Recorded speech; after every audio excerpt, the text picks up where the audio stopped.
우리 앞뒤 좌우 인사 나누겠습니다. 그동안 수고 많으셨습니다. 주님의 교회 잘 세우십시다. 자, 오늘 종강입니다. 그리고 쉼은 한 주 동안 쌈박하게 쉬고 길게 쉬면은 또 여기저기 뭐 놀러 갈 필요 없으니까 그냥 쌈박하게 한 주 쉬고 그다음에 또 8월 1일부터 또 이제 8월달 8월 1일 주일이니까 주일부터 또 힘있게 시작하셔서 뭐 4단계가 오든 5단계가 오든 우리는 마스크 3장 5장씩 쓰면서 이겨내야 합니다. 제가 아는 선배 목사님이 어제 그저께 돌아가셨는데 갑자기 돌아가셨어요. 제가 그 소식을 듣고서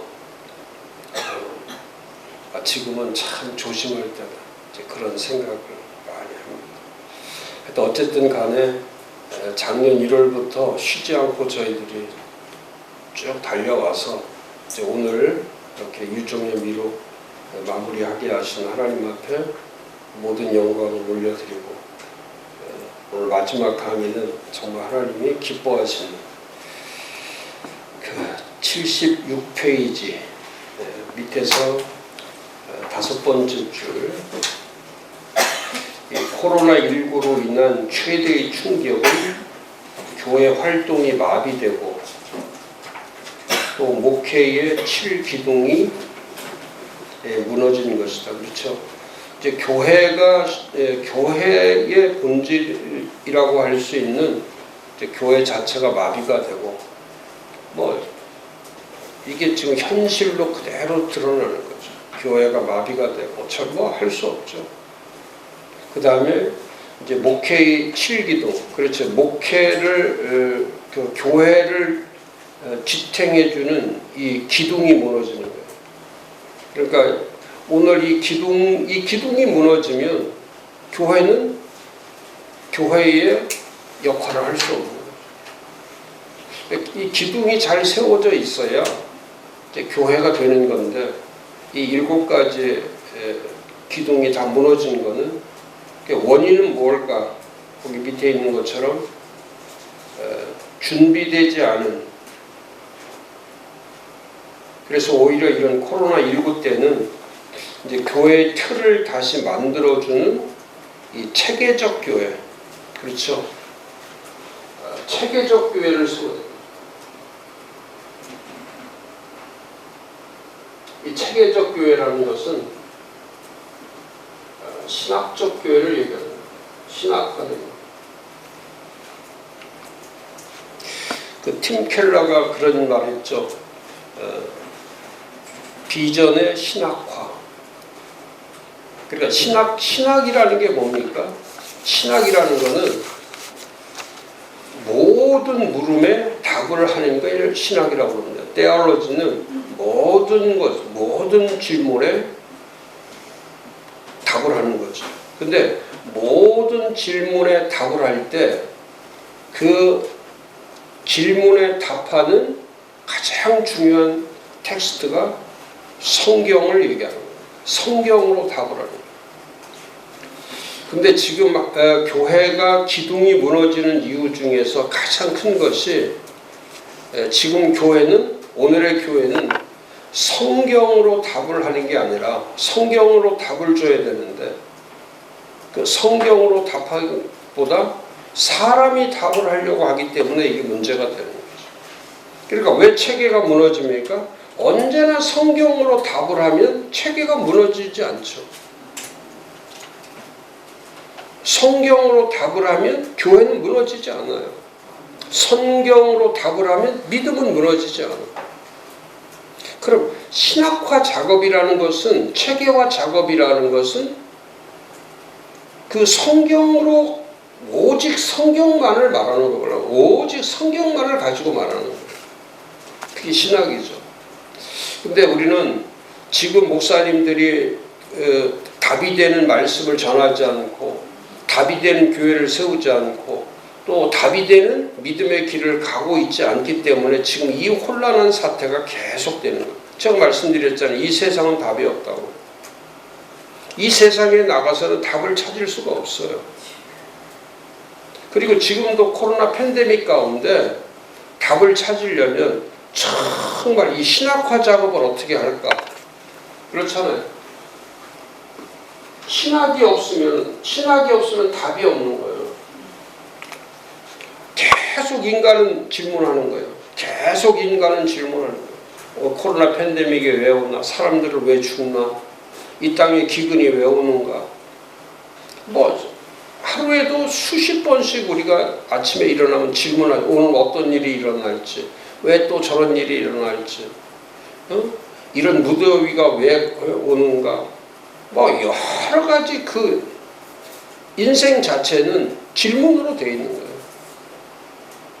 근데 이 질문을 어떻게 답할 거냐? 그게 신학화 작업이라. 그래서 이 신학이 분명치 않으면은 체계화된 교회를 세울 수 없기 때문에, 말씀으로 체계화된 교회를 세울 수 없기 때문에 이 4대 신학은 목사님들이 언제나 이건 항상 이게 순환적 관계, 이 4대 신학은 순환적 관계예요. 첫 번째가 성경신학이죠. 성경에 관한, 성경은 무엇을 묻고 무엇을 답하는가, 그게 성경이죠. 그럼 그 성경신학의 목적은 뭐냐면, 성경신학이 무엇입니까? 그건 하나님 말씀에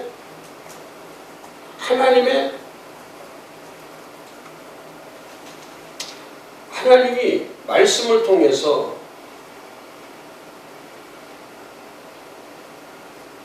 역사적,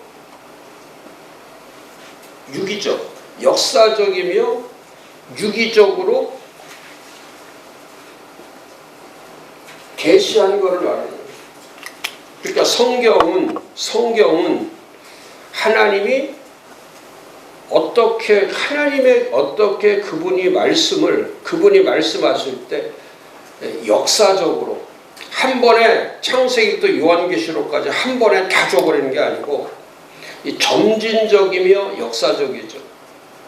그 시기가 있고 그때마다 하나님의 계획이 있고 그때마다 하나님의 섭리가 있고 하나님의 경륜이 있고 하나님의 작정하심이 있고 하나님의 사용하심이 있고 하나님의 일하심이 있고, 이렇게 그 계시를 보여주시면서 계속 답을 주는 거예요. 오늘의 이런 문제들도 이미 성경에 그 답들이 다 있는 거죠. 성경을 좀 더 깊게 들어가면, 그래서 그걸 주의한다고 하는 거예요. 이 앞에 신학을 보다 중요한 것이 이제 엑스포저라고 하는 주해를 하는 겁니다. 주해라는 것은 뭐냐면, 이 본문으로 들어가서 이 본문 안에 들어가서 이 본문이 실제적으로 무엇을 말씀하는가, 본문에서 무엇을 말씀하시는가, 이 말씀을 찾는 거예요. 본문에서 말씀을 찾는 거예요. 그걸 주해라고 그래요. 또 그 본문에 들어가서, 또 주해는 두 가지 방법이죠. 본문에 들어가서 말씀을 찾고 본문에 들어가서 저자를 만나는 거예요. 저자와의 만남을 갖는 거예요. 저자의 의도가 뭔지, 그 저자가 뭐라고 의미를 하는지. 근데 목사님들은 본문을 읽고 정확한 주해, 본문에 들어가서 그 말씀을, 이게 하나님이 뭐라고 말씀하시는지 그 말씀을 찾아야 되는데, 우리는 주해를 하지 않고 그냥 해석을 하기 때문에 이게 다른 거예요. 주해를 하는 것과 해석을 하는 것은 전적으로 다른 거예요. 그러니까 이 해석은, 목사님들의 해석은 이건 다 일률적으로 똑같아요. 이거는 다 자의적으로 해석하고, 본인이 생각대로 해석하는 거예요. 자의적으로 해석하고, 그다음 이미 선입견을 가지고 해석하는 거예요. 자기 신앙, 자기 개념, 자기 신앙관, 자기의 생각, 사고, 이념, 철학, 이거에 따라서 성경을 그냥 자기 멋대로 보는 거예요. 아무것도 뭐 하나님이 하늘문을 막 열어서 막 다 보여주신다는 식으로 그냥 자기만 하는 거예요. 이 본문에서 하나님의 말씀을 찾아내고 본문에서 저자와 만난 스토리를 말해야 되는데 전부 다 자기 스토리하고 결국 마지막에 가서는 자기가 경험한 거 가지고 그냥 자기 경험에 대해서 그냥 얘기할 뿐이라. 그 저자가 그 저자이신 그분의 의도적, 그분의 사실적, 실제적인 것들을 다루지 않고, 그리고 지금 설교를 들어보면 그 설교 속에서 이 주해된 설교를 해야 되는데 목사가 혼자서 해석된 설교를 하고 있기 때문에 한국 교회는 교회들마다 말씀들은 뭐 설교는 많이 해도 어느 곳에서 답을 찾을 수가 없는 거예요. 그러니까 그 설교를 들으면 더 헷갈리고 더 어지럽고 더 분별력을 잃어버리고, 들으면 들을수록 사람들이 그렇잖아요. 지금 교회 안에서 정말 하나님의 말씀을 들으면 이건 변화가 일어나는 건데, 쇄신과 변화가 일어나는 거라면 회복이 되는 거라면, 근데 말씀을 들어도 변화는 일어나지 않고 더 변질되어 가는 그런 모습들이 교회 안에서 그대로 이루어지는 거예요. 본문을 어디서 택하느냐는 것은 중요하지 않아요. 그 본문에서, 그 본문이 가지고, 이 성경에서 본문이 가지고 있는 정확한 말씀, 본문이 가지고 있는 정확한 저자의 와의 관계, 만남, 그 저자가 말씀하시는 의미, 이런 것들을 찾아내는 거.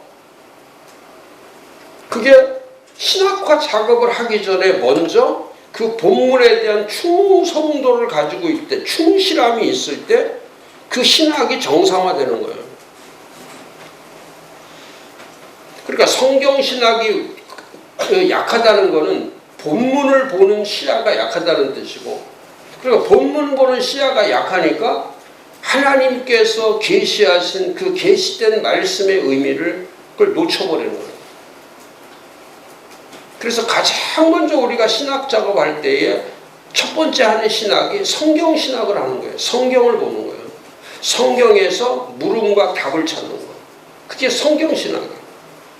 그리고 이 성경 신학을 좀 더 구체화시키는 것이 역사 신학이에요. 역사 신학은 이건 사람들이 이 성경을 이해한 걸 보여주는 거예요. 성경을 어떻게 이해하는가. 그래서 성경을 수많은 사람들이 그동안 수많은 사람들을 통해서 우리가 잘 아는 것처럼 아우구스티누스부터 시작해서 그 많은 신학자들, 그 많은 그 역사가들이 이 하나님의 말씀들에 대해서 그분들이 실제적으로 그 본문의 의미, 그 다음에 인물의 의미, 또 상황의 의미, 그 당시에 말씀하신 의미, 이런 것들을 전부 다 그걸 신학화 작업을 통해서 그걸 다 펼쳐놓은 거라고 말이죠. 우리가 읽지를 않고 보지를 않고 그런 것들을 깨닫지 못해요. 그 팀 켈러도 그랬잖아요. 팀 켈러가 가장 존중하는 그 두 분 가운데 첫 번째, 자기가 성령에 관해서는 성령의 감정과 성령의 감성에 대해서, 성령의 깊은 마음, 깊이 있는 중심에 대해서 공부할 때는 에드워드의 이 성령론에 그걸 기초로 한다. 성령론. 그러니까 이 팀 켈러가 복음만 강한 게 아니에요. 복음만 강한 것이 아니라 성령이 강하다는 뜻은 뭐냐면 균형을 이루는 거예요. 복음과 성령의 균형을 이루기 때문에 그 교회가 바른 교회가 되는 거예요. 근데 우리는 성경신학도 약하지만 역사신학도 약하기 때문에 누가 이 본문에 대해서 어떻게 이걸 증거로 확신되게 어떻게 만들어 왔는지에 대해서는 그런 역사성이 부족하다고 해요. 우리는 그냥 인터넷 같은 데서 이렇게 자료들을 긁어 모으기 때문에 목사님들이 깊이 있게 역사서들을 안 본단 말이에요. 역사적인 책들을 안 본단 말이죠. 좋은 자료들이 있거나 필독서, 목사들이 꼭 읽어야 될 필독서. 어떤 거는 고전도 있지만 지금 지금 신학자들은요, 과거의 신학자들보다 훨씬 더 지금은 폭이 넓어요. 신학의 그 영역이 폭이 넓기 때문에, 그러니까 성경의 모든 분야들이 다 어마어마하게 크게 자료화되어 있는 거예요. 그 논문들이나 소논문이나 이런 어마어마한 것들이 이미 다 나와 있기 때문에, 그래 그런 것들을 스터디하면 할수록 성경에 대해서 더 확신이 가는 거고 성경에 대해서 더 체계화되기 때문에 교회를 세울 때도 일반 목사와 전혀 다른 아주 견고한 교회가 세워지는 거예요. 신학화 작업이 되어 있기 때문에 물음에 답을 할 줄 알기 때문에 교회가 무엇인지 물을 때 이것이 교회의 답이다. 그 교회의 답이 되는 것들을 우리가 교회 표지할 때 하나이고 거룩하며 보편적이다 사도적이다. 이런 말씀들에 대해서 이런 교회에 대한 정의에 대해서 신학화 작업이 돼 있기 때문에 그게 성경을 볼 때 바르게 볼 수 있는 거예요. 근데 이 공부를 안 한 분들은 그 말을 할 때 삐뚤어진 시각을 가지고 그걸 보기 때문에 이 전부 다 어디서 잘못되냐면 이게 자기 해석에서 잘못되는 거예요. 자기 해석. 이게 하나님이 말씀하셔서 하나님의 주회가 되면은 하나님이 중심이 돼서 말씀을 보면 그게 해결이 되는데 자기 해석을 해버리니까 말씀이 안 되는 거예요. 그래서 신학화 작업이 언제나 교회를 세우든지 말씀을 전하려면 신학화 작업이 안 된 상태에서는 이건 체계화가 안 되기 때문에, 그래서 저 써놓은 거예요. 76페이지 밑에 세 번째 줄. 체계화가 되어야 모든 것이 정상적이 되는 거예요. 그렇지 않으면 비정상적인 거예요. 이 체계화 작업이 신학화 작업이라고. 그리고 이 신학화라는 것은 언제나 물음에 답을 하는 거다. 교회는 정보를 주는 곳이 아니에요. 교회는 답을 주는 곳이에요. 팀 켈러가 말했잖아요. 자기 설교는 묻는 자들에게 하나님의 말씀을 통해서 성경을 통해서 답을 주는 거라고. 그러니까 교회 와서 은혜를 받고 가는 것보다 답을 찾고 가는, 예수를 만나면 은혜를 받는 게 아니라 예수를 만나면 답을 찾는 거예요. 그러니까 목사님이